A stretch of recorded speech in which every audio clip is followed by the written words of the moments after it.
Então, esse aqui é um experimento de interferência de ondas. A gente vai ver essas interferências de ondas aqui numa fonte emissora. Não é necessariamente luz, tá? Não é luz que está piscando. Nesse caso aqui, a pessoa colocou duas bolinhas e as bolinhas ficam batendo na água e eles colocam o reflexo da água num painel, assim. Então, o que que a gente pode observar aqui? Interferência destrutiva, que não tem onda. Interferência construtiva, que tem onda. Destrutiva, sem onda. Construtiva, com onda. E só me deixa tonto. Mas a gente consegue ver. Mais um pouco antes aqui, ele faz o experimento com as fendas.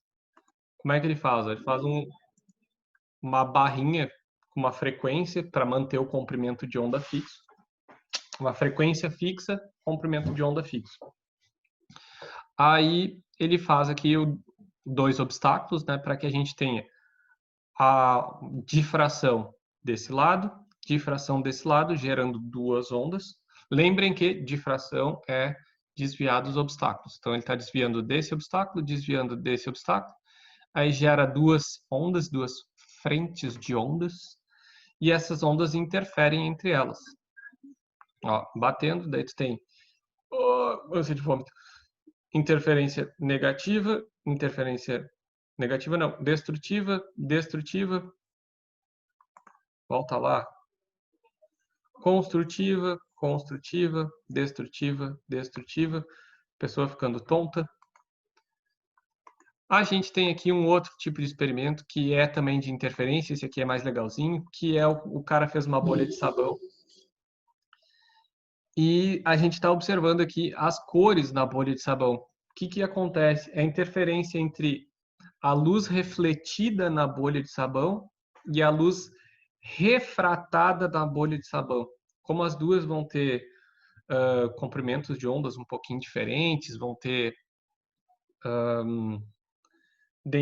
velocidades um pouco diferentes, essas duas luzes, a gente vai ter, então, a luz refletida somada com a refratada, com a refletida na mesa, formando essas interferências construtivas, dando cor para a bolha de sabão. A gente consegue ver aqui a bolha de sabão bem azul, agora voltando para o vermelho, e daí a gente vai ter a formação do arco-íris. Então, a formação do arco-íris nada mais é do que interferência da luz do Sol e difração da luz do Sol e dispersão e difração, interferência, refração e reflexão da luz do Sol na atmosfera. E em outro meio, normalmente quando a gente tem arco-íris, tem chuva também. Então a gente está vendo isso, a refração, difração e interferência na luz, a luz do Sol batendo na atmosfera que bate na água. Então essa aqui é uma forma da gente observar no nosso dia a dia o processo da interferência luminosa.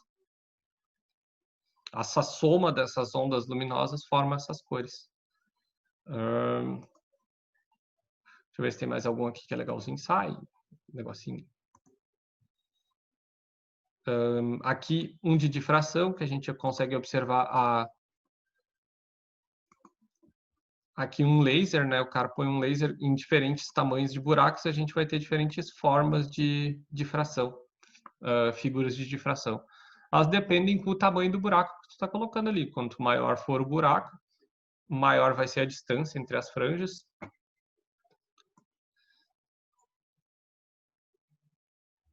Então a gente tem um aqui, o cara fazendo num fio de cabelo. A gente vai ter a difração de novo aqui no fio de cabelo. Bem bonitinho. Tá lá.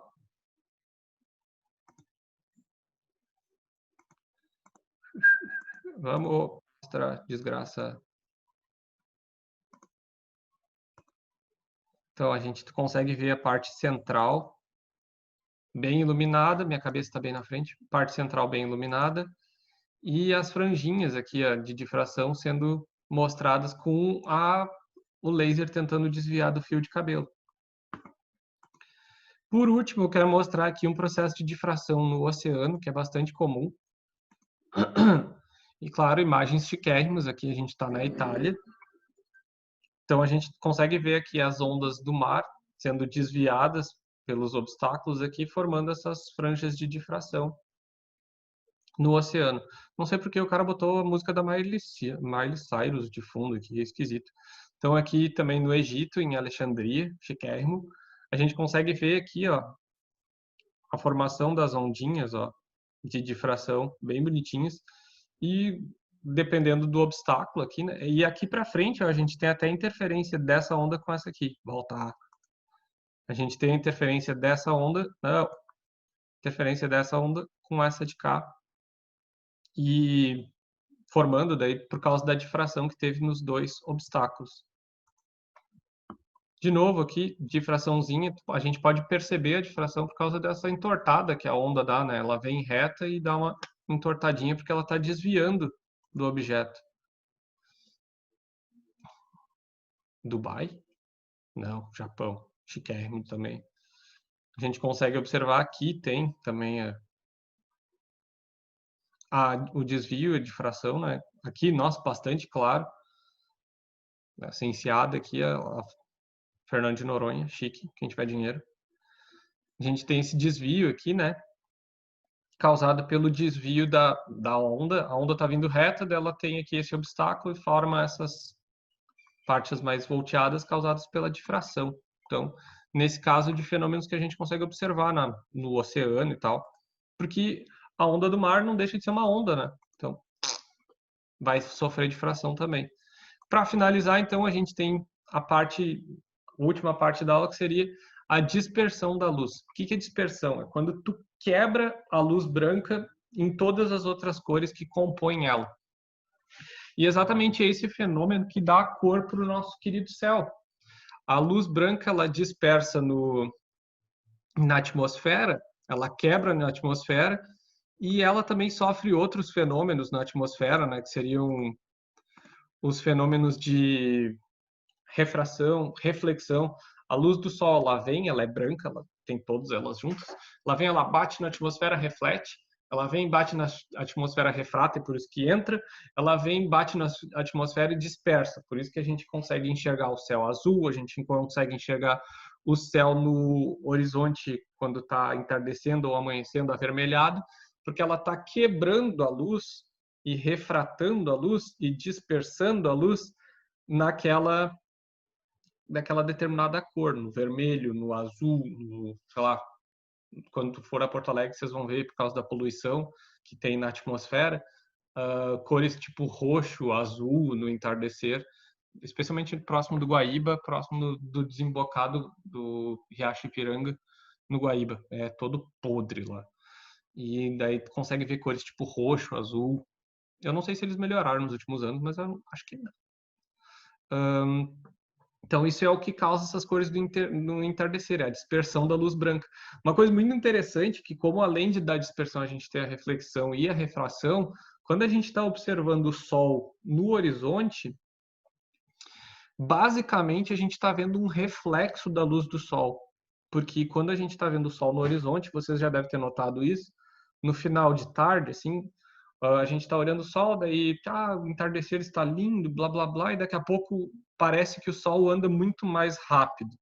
Parece que ele, tipo, levou um tempão para chegar na linha do horizonte, quando ele chegou, ele parece que vai se pôr em um tempo muito, muito curto, assim. Tu começa a observar, vai pegar o celular para bater uma foto, pum, ele já se pôs. Por que isso acontece?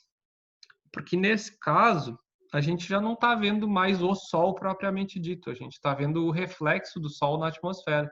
Então ele já não está mais lá. A gente está vendo só uma parte do reflexo dele na atmosfera.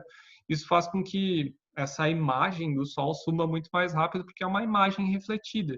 Então a luz do Sol já não está de fato batendo. A gente consegue ver, e essa é uma das provas de que a Terra é redonda, a gente consegue ver essa imagem do Sol ainda, porque a Terra é redonda e ele está abaixo da linha do horizonte, o Sol já, e a luz dele, como reflete na atmosfera que é redonda, a gente consegue fazer, ele consegue dar essa curvada assim, e a gente consegue enxergar ele ainda no horizonte, mesmo que ele não esteja mais lá, a gente enxerga uma imagem dele, um reflexo dele na atmosfera. Dito isso, a gente tem algumas questões para a gente pensar sobre. Então, suponha que não houvesse atmosfera na Terra, nesse caso é correto afirmar que veríamos o Sol nascer mais cedo no horizonte, o Sol se pôr mais cedo no horizonte, o Sol nascer e pôr do sol mais tarde, o nascer e o pôr do sol no mesmo horário, como se houvesse atmosfera, nenhuma das anteriores. A gente ia ver o sol se pôr mais cedo, que é como eu falei, a gente está vendo no pôr do sol já um reflexo do sol, não ele propriamente dito. E se não tivesse atmosfera, provavelmente a gente morreria queimado e não conseguiria respirar. Mas, né, coisas hipotéticas. Segundo, considerando a famosa experiência da interferência óptica realizada por Young, que é aquela da dupla fenda, onde apenas duas fontes pontuais de luz são utilizadas, blá, blá, blá, duas fontes pontuais, pode ser uma só, com as duas fendas, daí tem duas. Acontece na referida experiência se a separação entre as fontes é diminuída, quer dizer que se tu aumentar, diminuir a separação entre as fendas, a distância entre elas. O que a gente vai ter? Como não há variação da fase das fontes, foda-se, não falei de fase, então não é isso aqui, tá? Não há variação da fase das fontes, a figura de interferência não se altera. É óbvio que sim, pessoas, olha só. A gente está vendo aqui a distância entre as fendas, esse Azinho aqui, ó. A distância entre as fendas, ela importa. Então, se a gente diminuir a distância entre as fendas, que é o que ele está perguntando, a gente vai ter um aumento, diminuir esse, consequentemente, esse aqui aumenta. Então, a distância entre a posição entre das imagens formadas, ela vai aumentar. Diminuiu a distância entre as fendas, a posição das franjas, ela aumenta. A distância entre as fendas, entre as franjas, distância das franjas aumenta. Diminuiu a fenda, a distância das franjas aumenta. Então, ó, a distância entre as franjas aumenta. Isso aí é física. Rotineiramente observa-se que a luz solar, quando refletida pela face gravada de um CD, exibe as cores correspondentes ao espectro da luz referida. Tal fenômeno ocorre por quê? A gente já falou disso, né? Eu até mostrei no desenho lá. As franjas, as fendas de difração, rede de difração. Ah, tá aqui. Ocorre por causa da rede de difração. Não é um prisma refrator, não é uma lente, né? Não, sei lá, não queima formigas com um CD. Não é uma placa polarizada. Então só sobra a rede de difração. Ah, essa é muito grande. Não vou fazer, chega, né? Já foi muito grande a aula. Por favor, assistam essa aula, assistam a da semana passada. Assista assim de leve, como eu divido os vídeos em vários pedaços, assiste 2 pedaços um dia, assiste os outros 2 pedaços no outro dia, porque isso aqui vale como uma aula de 2 períodos, tá? Então o vídeo vai ter 40 minutos, tá lá, olha, 20 minutos cada dia. E, por favor, semana que vem, não faltem aula, vamos fazer um vídeo e nós vamos resolver uns exercices sobre esses negócios. Isso aqui cai bastante no vestibular. Bastante não, cai, tá? Cai, sei lá, umas 4 questões, 4, 5. Vestibular da URGS, tá? Tem 25 questões, 4, 5 é sobre luz, ondas e espelhos. Espelhos é a próxima matéria que a gente vai ver. 4, 5 questões são sobre esses fenômenos ondulatórios, sobre espelhos e tal. Vocês podem olhar lá, não estou mentindo. Normalmente é a questão, sei lá, 18 a 22, que as últimas 3 são sobre física moderna. Beijos de luz, cuidem-se, qualquer coisa, call me, dá um grito, chama, né? Faz sinal de luz. De fumaça não, porque quer dizer que tu tá botando fogo em alguma coisa. E estamos à disposição, crianças. Não esqueçam, semana que vem, videoconferência, tá? Assistam às aulas, seus filhos da puta, seus fedorentos. Beijo, abraço.